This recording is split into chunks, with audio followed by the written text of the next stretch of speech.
Nĩ thikũ ithathatũ rĩu aikaria ya itura rĩa Kamanya Kipondoni kaunti-inĩ ya Tharaka Nithi o marokaga hũgũrũrũ-inĩ cia rũĩ rwa Tana marĩ na mwĩhoko wa mwĩrĩ wa ũmwe wao kuoneka, John Kinoti, ũrĩa watofereire na gatarũ. Ile boti ilikosa mwelekeo, ajali kidogo ikagonga mti kwa maji na ikakapsize, ikapinduka, wakapoteza pikipiki na kijana mmoja ambaye ndiye alikuwa rubani captain wa ile boat akaweza kuzamia kwa maji, na saizi mwili hujapatikana kutoka siku ya Ijumaa mpaka leo ni siku ya Jumatano. Kuringana na Jospita Maida, mutino ũcio wahanĩkire marĩ na mũrũ wa nyina John Kinoti, ũrĩa nĩ ndereba wa gatarũ, makĩringia athii, no we na athii erĩ makĩhonoka, ĩndĩ Kinoti ndaigana kuonekana rĩngĩ. Mahali pale juu ndio tuliteremka, mtu akiwa hapa akakuja akatupiga tosi, tukakosa kuona mwelekeo, ndio tulienda tukagonga ile miti kwa hapo chini unaona. Halafu kutoka hapo tukachama, kutokea huko chini hatukumuona John Kinoti mpaka wale. Ona gũtuĩka nduthi ya mũthii ũmwe ona gatarũ nĩ ciacokire cikĩoneka, mwĩrĩ wa Kinoti ndũrĩ ũroneka, ũndũ ũrĩa wĩkĩrĩte aikaria ya kĩeha.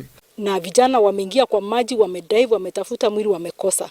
Saizi kuna tumaini kwamba watu wanafikiria pengine ule mti ambao ni mkubwa uligonga ile boat, pengine mwili umejificha hapo. Muingĩ na utongoria wa gĩcigo gĩkĩ ũrakaĩra thirikari ya kaunti ya Tharaka Nithi gũteithĩrĩria na macini na ataaramu nĩguo gwethana na mwĩrĩ ũyũ ona kũrĩa kũriku. Hii ni River Tana, iko mpaka na wanyama, iko na crocodiles, iko na hippos.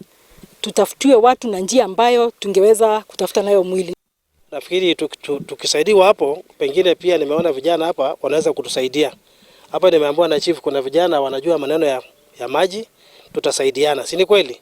Kuona mitino ya mĩrĩ kũrĩra njũĩ-inĩ ti mĩgeni kaunti-inĩ ya Tharaka Nithi, mũmbunge wa kaunti ĩno Susan Ngugi nĩ arathing'ĩrĩria bata wa kaunti ĩno kũgacĩrithia njĩra cia kũhĩtana na mogwati ta maya, na makĩria kũgĩa na ataaramu a gũtubĩra ndia ndiku. Vijana wetu wako huku ambao wanajua diving. Vijana ambao wakipatiwa tu juzi kidogo, wakipatiwa vitu kama oxygen, wakipatiwa tu floaters, ni materials tu wanakosa. Na mwelekeo kidogo, tukue na divers wetu standby. Gerifo Tera Inoro TV, Getu Wangari Maria wa Muigana.